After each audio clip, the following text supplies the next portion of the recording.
السلام علیکم ورحمۃ اللہ تعالی وبرکاتہ۔ نحمده ونصلی ونسلم علی رسوله الکریم، اما بعد فاعوذ باللہ من الشیطان الرجیم، بسم اللہ الرحمن الرحیم۔ ان اللہ وملائکتہ یصلون علی النبی یا ایہا الذین آمنوا صلوا علیہ وسلموا تسلیما۔ اللہم صلی علی سیدنا و مولانا محمد معدن الجود والکرم وآلہ الکرام وابنہ الکریم وبارک وسلم صلاۃ و سلاما علیک یا رسول اللہ صلی اللہ تعالی علیہ وسلم۔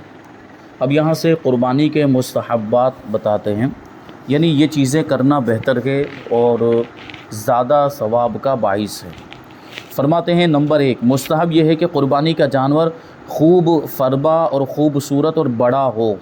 فربا مطلب موٹا تازہ ہو اور خوبصورت بھی ہو اور بڑا بھی ہو، اور بکری کی قسم میں سے قربانی کرنی ہو تو بہتر ہے کہ سینگ والا مینڈھا چت کبرا ہو، 2 رنگ کا ہو، جس کے خصیے کوٹ کر خسی کر دیا گیا ہو، کہ حدیث میں ہے کہ حضور نبی کریم صلی اللہ علیہ وسلم نے ایسے مینڈھے کی قربانی کی کہ اس کا گوشت اور زیادہ لذیذ ہو جاتا ہے، اور دوسری بات یہ کہ یہ سنت بھی ہے۔ نمبر 2، ذبح کرنے سے پہلے چھری کو تیز کر لیا جائے، اور ذبح کرنے کے بعد جب تک جانور ٹھنڈا نہ ہو جائے، اس کے تمام اعضاء سے روح نکل نہ جائے، اس وقت تک ہاتھ پاؤں نہ کاٹیں اور نہ چمڑا اتاریں، یعنی پورے طور پر اس کو ٹھنڈا ہونے دیں۔ اس کے بعد گوشت کے ٹکڑے وغیرہ جو بھی کرنا ہے اور چمڑا اتارنا ہے، یہ ٹھنڈا ہونے کے بعد کریں۔ نمبر 3، بہتر یہ ہے کہ اپنی قربانی اپنے ہاتھ سے کرے، اگر اچھی طرح ذبح کرنا جانتا ہو، اور اگر اچھی طرح ذبح کرنا نہ جانتا ہو تو دوسرے کو ذبح کرنے کا حکم دے، وہ ذبح کر لے، مگر اس صورت میں بہتر یہ ہے کہ وہ بھی قربانی کے وقت وہاں پر حاضر ہو، جس کی قربانی ہے وہ قربانی کے وقت جانور کے پاس حاضر رہے، یہ بہتر ہے۔ اب قربانی کے گوشت کے بارے میں فرماتے کہ قربانی کے گوشت کو کیا کیا جائے گا؟ جواب، قربانی کا گوشت خود بھی کھا سکتا ہے اور دوسرے شخص کو، چاہے وہ غنی ہو یا فقیر ہو، دے سکتا ہے۔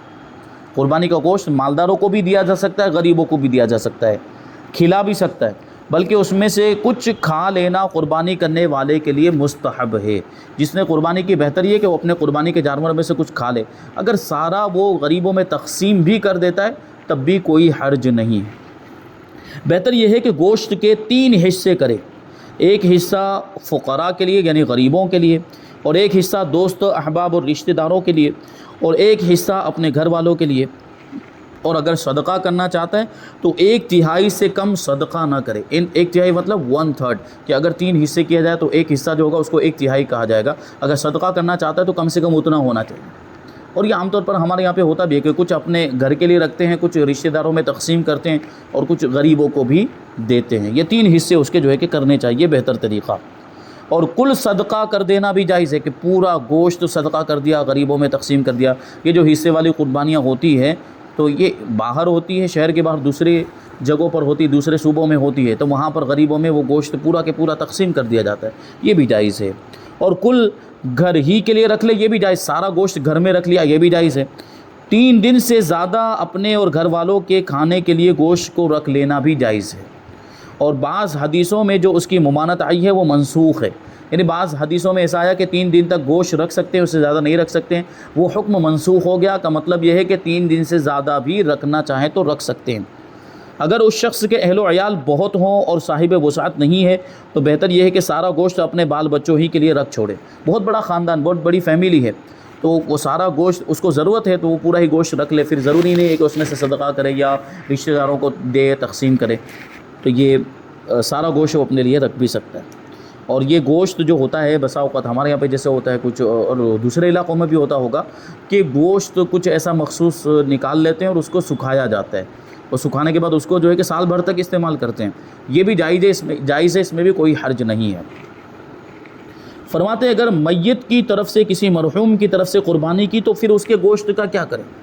مرحوم کے نام کی قربانی کی، جواب دیتے ہیں میت کی طرف سے قربانی کی تو اس کے گوشت کا بھی وہی حکم ہے کہ خود بھی کھا سکتا ہے، دوست و احباب اور رشتہ داروں کو بھی دے سکتا ہے، فقیروں کو بھی دے سکتا ہے۔ اور یہ ضروری نہیں ہے کہ سارا گوشت فقیروں ہی کو دے، کیونکہ گوشت اس کی ملکیت ہے، یہ سب کچھ کر سکتا ہے۔ اور اگر میت نے کہہ دیا ہے کہ میری طرف سے قربانی کر دینا تو اس میں سے نہ کھائے بلکہ پورا گوشت صدقہ کر دے، کیونکہ اب یہ کیا ہوگا، اس کو کہیں گے وصیت، یعنی مرحوم انتقال سے پہلے میت جو ہے وہ وصیت کر کے کہ میری طرف سے قربانی کرنا، تو یہ وصیت ہو گئی، اور وصیت والی جو قربانی ہوتی ہے اس کا گوشت کھا نہیں سکتے، گھر والے بھی نہیں کھا سکتے ہیں، اس کو کیا کرنا پڑے گا، پورا کا پورا غریبوں میں فقیروں میں صدقہ کر دینا پڑے گا۔ آگے ہے کہ کیا قربانی کا گوشت کافر کو دے سکتے ہیں؟ ہمارے یہاں پہ عام طور پر جو کہ یہ دیکھا جاتا ہے کہ وہ جھاڑو مارنے والے یا جو ہے کہ بھنگی یا صفائی کرنے والے وہ گوشت مانگنے آتے بھی ہیں، ان کے معاملات ہوتے ہیں اور ان کو دے بھی دیا جاتا ہے، حالانکہ یہاں کے جتنے بھی کفار ہیں ہندوستان کے، وہ کفار حربی ہیں، ایسے کفار کو گوشت دینا جائز نہیں ہے۔ فرماتے قربانی کا گوشت کافر کو نہ دے کہ جہاں کے کفار حربی ہیں، ان کو یہ قربانی کا گوشت دینا جائز نہیں ہے۔ آگے کہ قربانی اگر منت کی ہے تو گوشت کو کیا کیا جائے، یعنی منت مانی تھی قربانی کرنے کی کہ اگر میرا یہ کام ہو گیا تو میں قربانی کروں گا، تو یہ ہو گیا منت۔ اب منت کی، قربانی کی اور جو جانور ذبح کیا اس کا گوشت ہے، تو اب اس کو کیا کریں گے؟ جواب، قربانی اگر منت کی ہے تو اس کا گوشت نہ خود کھا سکتا ہے نہ مالداروں کو کھلا سکتا ہے، بلکہ اس کو صدقہ کر دینا واجب ہے۔ پورا گوشت منت کی قربانی کا یہ صدقہ کیا جائے گا۔ وہ منت ماننے والا چاہے فقیر ہو یا غنی ہو، دونوں کا ایک ہی حکم ہے کہ خود نہیں کھا سکتا، نہ غنی کو مالدار کو کھلا سکتا ہے، بلکہ پورا اس کو صدقہ کرنا پڑے گا۔ اب یہاں سے بہت ہی اہم بیان شروع ہو رہا ہے کہ حلال جانور کے ممنوع اعضاء، یعنی جانور کے جسم کے اندر کون سے ایسے حصے ہوتے ہیں، کون سے ایسے پارٹ ہوتے ہیں، اعضاء ہوتے ہیں جن کو کھانا جائز نہیں ہے۔ بعض اعضاء ایسے ہیں کہ جن کو کھانا، بعض حصے ایسے ہیں جن کو کھانا حرام ہے، بعض کو کھانا مکروہ تحریمی ہے، بعض کو کھانا مکروہ تنزیہ ہے، بعض کو کھانا منع ہے، تو ان سب کو یہاں پہ جو ہے کہ بیان کریں گے۔ فرماتے ہیں حلال جانور کے کپورے کھانے کا کیا حکم ہے؟ جو جانور کے خصیے ہوتے ہیں ان کے بارے میں فرماتے ہیں کپورے ناجائز و گناہ ہے، جائز نہیں ان کا کھانا۔ حدیث پاک میں حضرت ابن عمر رضی اللہ تعالیٰ عنہما سے روایت ہے، فرماتے ہیں کان رسول اللہ صلی اللہ علیہ وسلم یکرہ من الشاۃ سبعا المرارہ والمسانہ والمحیا والذکر والانثیین والغدۃ والدم وکان احب الشاۃ الی رسول اللہ صلی اللہ علیہ وسلم مقدمها۔ ترجمہ ہے کہ حضور پاک صلی اللہ علیہ وسلم ذبح کیے ہوئے جانور کے 7 اجزاء کو مکروہ فرماتے تھے، یعنی ناپسند فرماتے تھے۔ 7 حصوں کے، جانور کے 7 حصے کو ناپسند فرماتے تھے۔ فرماتے ہیں اس سے پہلے نمبر پر مرارہ یعنی پتا یعنی وہ جانور کے جسم میں ایک مخصوص حصہ ہوتا ہے جس میں وہ پت جمع ہوتا ہے، پیلے رنگ کا پانی اس میں جمع ہوتا ہے، اس کو پتا کہا جاتا ہے، وہ بھی نہیں کھا سکتے۔ مسانہ یعنی جہاں پر پیشاب جمع ہوتا ہے وہ بھی کھانا جائز نہیں۔ حیا کی جگہ یعنی شرمگاہ، تو آگے پیچھے کی دونوں شرمگاہیں اس میں آ گئی۔ ذکر یعنی اگر وہ جو جانور وہ مذکر ہے تو مذکر ہونے کی جو علامت اس کی جو شرمگاہ ہے وہ بھی نہیں کھا سکتے، اس کے خصیے یعنی کپورے۔ اور غدود کا مطلب کیا ہوتا ہے؟ یہ غدود جو ہم ہماری زبان میں بولتے وہ غدود مراد نہیں، بلکہ جانور کے جسم میں کبھی گانٹھ ہو جاتی ہے تو وہ جو گانٹھ والا حصہ ہے وہ نہیں کھا سکتے۔ اور خون یعنی اس کے جسم میں جو خون ہوتا ہے، بہتا ہوا خون، وہ بھی جائز نہیں ہے۔ خون کو کھانا یا اس کو پینا وہ ناپاک ہوتا ہے، اس کی اجازت نہیں، حرام ہے۔ حضور پاک صلی اللہ علیہ وسلم کو بکری کا مقدم حصہ یعنی آگے والا حصہ یہ پسند تھا، خاص طور پر دستی والا حصہ، یعنی وہ جو بکری کے جہاں پہ دست، یہ ہاتھ، جو اس کا ہاتھ والا حصہ، اس کے اوپر جو یہاں پہ ران والا جو حصہ تھا، حضور پاک صلی اللہ علیہ وسلم اس کو زیادہ پسند فرماتے تھے۔ فتاوی عالمگیری میں ہے ما یحرم اکلہ من اجزاء الحیوان سبعۃ الدم المسفوح والذکر والانثیان والقبل والغدۃ والمسانۃ والمرارۃ کذا فی البدائع۔ حلال جانوروں میں 7 چیزیں حرام ہیں۔ پہلے نمبر پر بہتا ہوا خون، دوسرے نمبر پر آلۂ تناسل، اور تیسرے نمبر پر دونوں خصیے یعنی کپورے، اور چوتھے نمبر پر شرمگاہ، اور 5ویں نمبر پر غدود یعنی وہی گانٹھ جو اس کے جسم میں ہو جاتی ہے، 6 نمبر پر مسانہ جہاں پہ پیشاب جمع ہوتا ہے، اور 7ویں نمبر پر پتا۔ ایسے ہی بدائع صنائع کے اندر موجود ہے۔ اب آگے سوال ہے کہ اوجھڑی کھانا کیسا ہے؟ اگر کوئی شوق سے کھائے تو اس کے بارے میں کیا حکم ہے؟ فرماتے ہیں حلال جانوروں کی اوجھڑی کھانا مکروہ تحریمی ہے، یعنی ناجائز ہے، گناہ ہے، کیونکہ یہ محل نجاست ہے، وہاں پہ گندگی جمع ہوتی ہے اوجھڑی کے اندر، اس لیے اوجھڑی نہیں کھانی چاہیے۔ کوئی گندی طبیعت والا شوق سے کھائے یا بغیر اکراہ کے بے دلی سے کھائے، یعنی ناپسند کرتا ہے پھر بھی کھا رہا ہے، تو گنہگار ہوگا۔ امام اہل سنت امام احمد رضا خان رضی اللہ تعالیٰ عنہ فرماتے ہیں کہ دبر یعنی پاخانے کا مقام، کرش یعنی اوجھڑی، امعاء یعنی آنتیں یعنی جہاں سے ہو کر نجاست گزرتی، اور جا کر پھر وہ اوجھڑی میں جمع ہو جاتی، ان کو آتے کہا جاتا ہے۔ وہ اندر جو ہے کہ ایسے گھومتی، اندر وہ اوجھڑی کے ارد گرد ایسے گھومی ہوئی وہ رہتی ہے اندر، آتے ان کو کہا جاتا ہے۔ تو اس حکم کراہت میں یہ سب داخل ہیں۔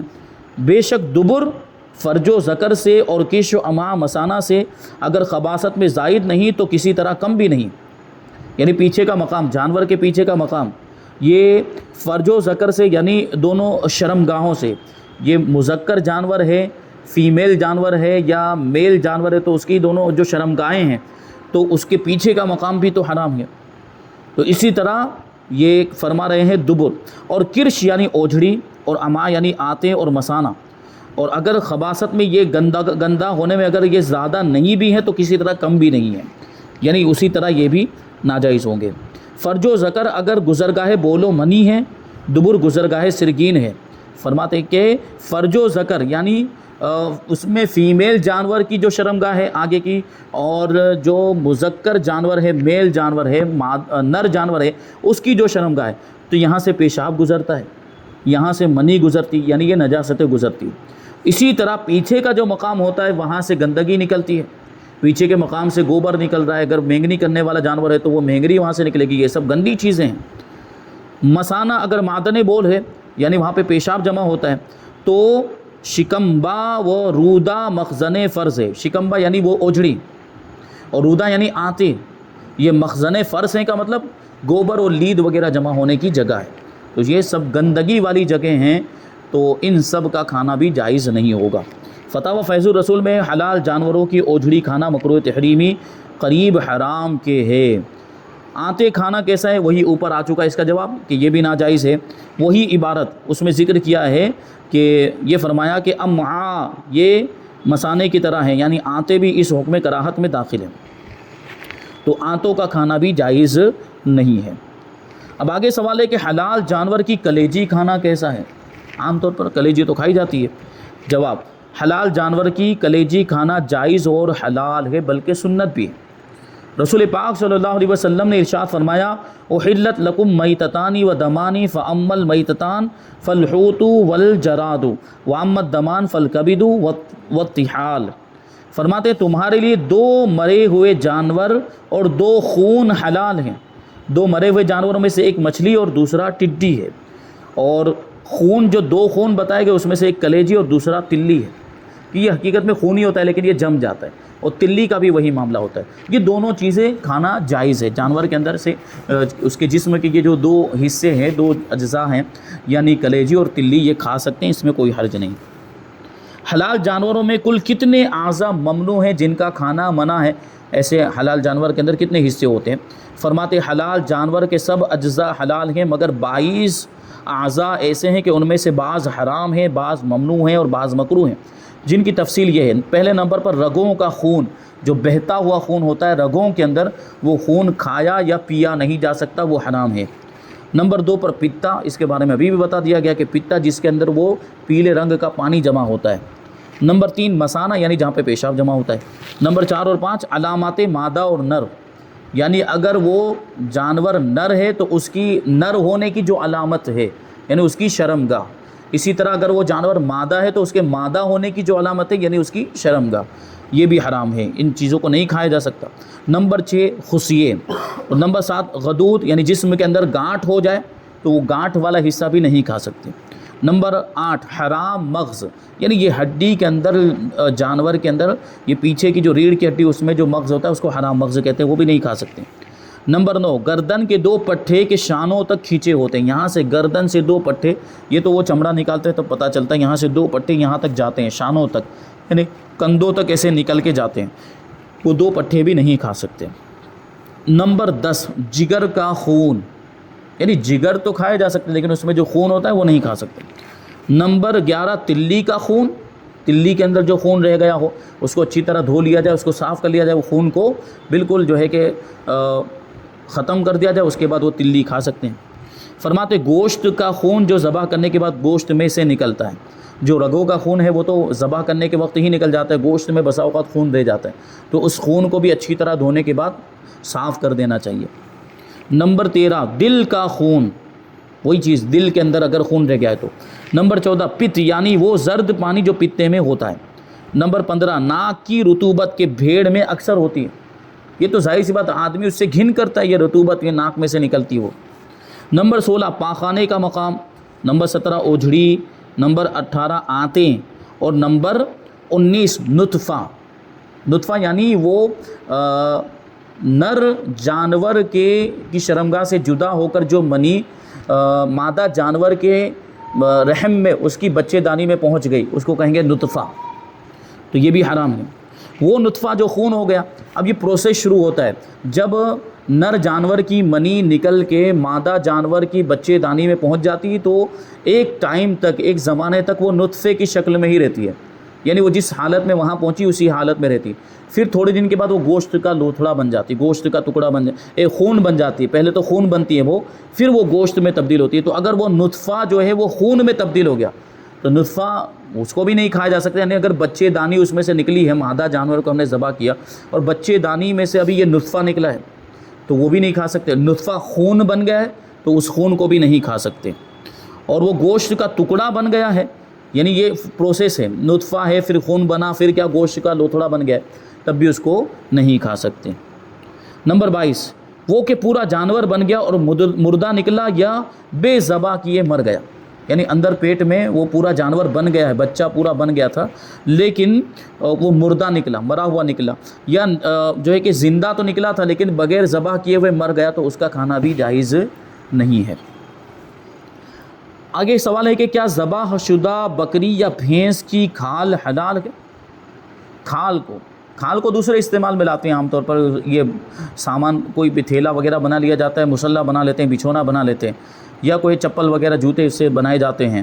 کھال کا یہ کام، چمڑے کا یہ کام ہوتا ہے، لیکن اگر کوئی کھانا چاہے تو کیا وہ کھا سکتا ہے؟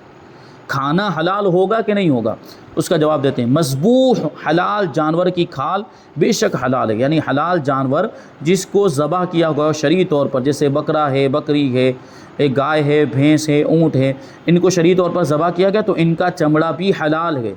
کیا مطلب ہوا کہ شرعاً اس کا کھانا ممنوع نہیں ہے، اگرچہ گائے، بھینس، بکری کی کھال کھانے کے قابل نہیں ہوتی، اس کو کھایا نہیں جا سکتا، یعنی اس کو چبایا نہیں جا سکتا، اس کی کیفیت ایسی ہوتی ہے تو کھانا ممکن نہیں، لیکن اگر کوئی کھانا چاہے یا کسی کے اندر طاقت ہو یا کوئی اس کے پاس ایسا ذریعہ ہو کہ وہ اپنائے تو آسانی کے ساتھ اس کو کھا سکتا ہے تو کھانے میں کوئی حرج نہیں، اجازت ہوگی، لیکن عام طور پر وہ کھایا نہیں جاتا اور کھانے کے قابل ہوتا بھی نہیں، اس وجہ سے اس کو دوسرے استعمال میں لایا جاتا ہے۔ اب آگے ہے کہ قربانی کی کھال اور جھول وغیرہ کو کیا کرنا چاہیے؟ تو جواب دیتے ہیں قربانی کی کھال اور اس کی جھول اور رسی کے کچھ احکام بیان کیجئے، یہ سوال ہے۔ تو جواب دیتے ہیں کہ قربانی کی کھال اور اس کی جھول اور رسی اور اس کے گلے میں ہار ڈالا ہے، وہ ہار، ان سب چیزوں کو صدقہ کر دیں۔ جو بھی جانور سے تعلق رکھنے والی چیزیں ہیں کہ اس کی کھال ہے اور جس رسی سے اس کو باندھا گیا تھا، اس کی جھول وغیرہ جو کچھ بھی ہے، یا گلے میں اگر ہار وغیرہ کچھ ڈالا ہے، پٹا وغیرہ ڈالا ہے، اس سب کو صدقہ کر دیں۔ نمبر 2 قربانی کی کھال کو خود بھی اپنے کام میں لا سکتا ہے، یعنی اس کو باقی رکھتے ہوئے اپنے کسی کام میں لا سکتا ہے، مثلا اس کی جانماز بنا لے، مصلح بنا لیا، تھیلی بنا لی، مشکیزہ بنا لیا، دسترخوان، ڈول وغیرہ بنا لے، یا کتابوں کی جلدوں میں لگائے، یہ سب کر سکتا ہے، یعنی اس کو دباغت دیں، اس کو پکانے کے بعد جو ہے کہ یہ سب چیزوں میں استعمال کر سکتے ہیں۔ کھال کا ڈول بنایا تو اسے اپنے کام میں لائے، اجرت پر نہ دے، کرائے پر دینا جائز نہیں، کیونکہ یہ کھال جو ہے قربانی کی کھال ہے، اور قربانی کے جانور کے جتنے بھی اجزاء ہوں گے، گوشت ہے، کھال وغیرہ جو کچھ بھی ہے، ان کو بیچا نہیں جا سکتا، ان کے بدلے میں مال حاصل نہیں کیا جا سکتا۔ تو قربانی کے جانور کی کھال سے اگر ڈول بنائی، بالٹی بنائی یا مشکیزہ بنایا، اب اس کو کرائے پر دے رہا ہے کہ 1 گھنٹے کے لیے لے جاؤ تو 10 روپے مثال کے طور پر، یہ جائز نہیں ہے، اسے اپنے کام میں لا سکتا ہے، اجرت پر نہیں دے سکتا، اور اگر اجرت پر دے دیا تو اس کی جو کچھ بھی اجرت ہوگی وہ صدقہ کرنی پڑے گی۔ نمبر 3 قربانی کی کھال کو ایسی چیزوں سے بدل سکتا ہے جس کو باقی رکھتے ہوئے اس سے نفع اٹھایا جائے، جیسے کتاب ایسی چیز سے بدل نہیں سکتا جس کو ہلاک کر کے نفع حاصل کیا جاتا ہو، جیسے روٹی، گوشت، سرکہ، روپیہ، پیسہ، اور اگر اس نے ان چیزوں کو کھال کے عوض میں حاصل کیا تو ان چیزوں کو وہ صدقہ کر دے گا۔ نمبر 4 اگر قربانی کی کھال کو روپے کے عوض میں بیچا، مگر اس لیے نہیں کہ اس کو اپنی ذات پر یا بال بچوں پر خرچ کرے گا، بلکہ اس لیے کہ اسے صدقہ کرے گا تو جائز ہے۔ قربانی کی کھال کو بیچ کر اپنے استعمال میں لانا جائز نہیں، یا اپنے بال بچوں پر خرچ کرنا جائز نہیں، لیکن قربانی کی کھال کو بیچا کہ اس کو صدقہ کرے گا تو یہ جائز ہے، یا کسی مدرسے میں دے گا یا مسجد میں دے گا تو یہ جائز ہے۔ جیسا کہ آج کل اکثر لوگ کھال مدرسوں میں دیا کرتے ہیں، اور بعض مرتبہ وہاں کھال بھیجنے میں دقت ہوتی ہے، اسے بیچ کر روپیہ بھیج دیتے ہیں، یا کئی شخصوں کو دینا ہوتا ہے، اسے بیچ کر دام ان فقراء پر تقسیم کر دیتے ہیں۔ یہ بیع جائز ہے، یعنی یہ بیچنا جائز ہے، اس میں حرج نہیں۔ اور حدیث میں جو بیچنے کی ممانعت آئی ہے اس سے مراد اپنے لیے بیچنا ہے، جو بھی بیان کیا کہ بیچ کر مال اب اس کی جو قیمت آئی اپنے اوپر خرچ کرے، یہ جائز نہیں ہے۔ صدقہ کرنا چاہتا ہے تو بیچ سکتا ہے، اس کی کوئی ضرورت ہے تو بیچنے کی اجازت ہے۔ فرماتے گوشت کا بھی وہی حکم ہے جو کھال کا ہے، کہ اس کو اگر ایسی چیز کے بدلے میں بیچا جس کو ہلاک کر کے نفع حاصل کیا جائے تو وہ چیز صدقہ کر دے، یعنی بیچ کر روپیہ پیسہ اگر حاصل کر لیا تو وہ روپیہ پیسہ استعمال نہیں کر سکتا۔ گوشت کو پہلی بار تو قربانی کا جو گوشت ہے اس کا بیچنا جائز ہی نہیں، تو یہ ہوتا ہے۔ نمبر 6، قربانی کی چربی اور اس کی سری یعنی اس کا سر، پائے اور اون اور دودھ جو ذبح کے بعد دھوہا ہے، یعنی دودھ جو ہے جانور کو ذبح کرنے کے بعد اس میں سے نکالا، ان سب کا وہی حکم ہے کہ اگر ایسی چیز اس کے عوض ملی جس کو ہلاک کر کے نفع حاصل کرے گا تو اس کو صدقہ کر دے۔ نمبر 7، قربانی کی کھال یا گوشت یا اس میں کی کوئی چیز قصاب یعنی کسائی یا ذبح کرنے والے کو اجرت میں نہیں دے سکتا۔ قربانی کے جانور کا کوئی بھی حصہ اجرت کے طور پر یعنی مزدوری کے طور پر نہیں دیا جا سکتا۔ ابھی کسائی آتا ہے، اس کو بلاتے ہیں ہم لوگ جانور ذبح کرنے کے لیے، گوشت کے ٹکڑے کرنے کے لیے بلاتے ہیں اس کو، اب اس کو کچھ نہ کچھ اس کو اجرت دینی پڑتی ہے، اس کی مزدوری دینی پڑتی ہے کہ بھائی 500 روپے 600 روپے جو بھی دیا جاتا ہے۔ اب سوچ رہا ہے آدمی کہ 500 600 روپے کی جگہ پہ لاؤ اس کو تھوڑا گوشت دے دوں اس کی اجرت میں، یا یہ کھال دے دوں، یا اس کے پائے دے دوں، یا اس کا سر دے دوں، یہ جائز نہیں ہے، ٹھیک ہے۔ یہ چیزیں اجرت میں نہیں دے سکتا، کہ اس کو اجرت میں دینا بھی بیچنے ہی کے معنی میں ہے۔ نمبر 8، قصاب کو یعنی کسائی کو اجرت میں نہیں دیا، بلکہ جیسے دوسرے مسلمانوں کو گوشت دیتا ہے اس کو بھی دیا، اور اجرت اپنے پاس سے دوسری چیز دے گا تو جائز ہے۔ یعنی یہ جو کھال دی یا گوشت یا سری پائے وغیرہ دے دیے اور وہ اجرت کی نیت سے یعنی اس کی مزدوری کی نیت سے نہیں دیے، بلکہ جس طرح دوسروں کو دیتا ہے اپنے رشتہ دار وغیرہ کو دے گا، اسی طرح اس کو بھی دے دیا۔ مان لو یہ بھی ہو سکتا ہے رشتہ دار میں سے ہو کسائی تو اس کو دے دیا، اور اس کی اجرت الگ سے دی ہے تو یہ جائز ہے، اس میں کوئی حرج نہیں ہے۔ ابھی اس باب میں اور کچھ مسائل باقی ہیں، جیسے قربانی کی کھال مسجد کے امام کو دینا کیسا ہے، کیا قربانی کی کھال قبرستان کی 4 دیواری بنانے میں یا قبرستان کی مرمت میں لگا سکتے ہیں، اور مسجد کو قربانی کی کھال دینا کیسا ہے، اسکول کی تعلیم کے لیے قربانی کی کھال دینا کیسا ہے، اور بہت سارے مسائل اس کے تعلق سے انشاءاللہ آئندہ درس میں ہم شامل کریں گے۔ اللہ تبارک و تعالیٰ کی بارگاہ میں دعا ہے کہ جو کچھ بھی بیان ہوا اس پر ہم سب کو عمل کرنے کی توفیق عطا فرمائے۔ وما علینا الا البلاغ۔ السلام علیکم۔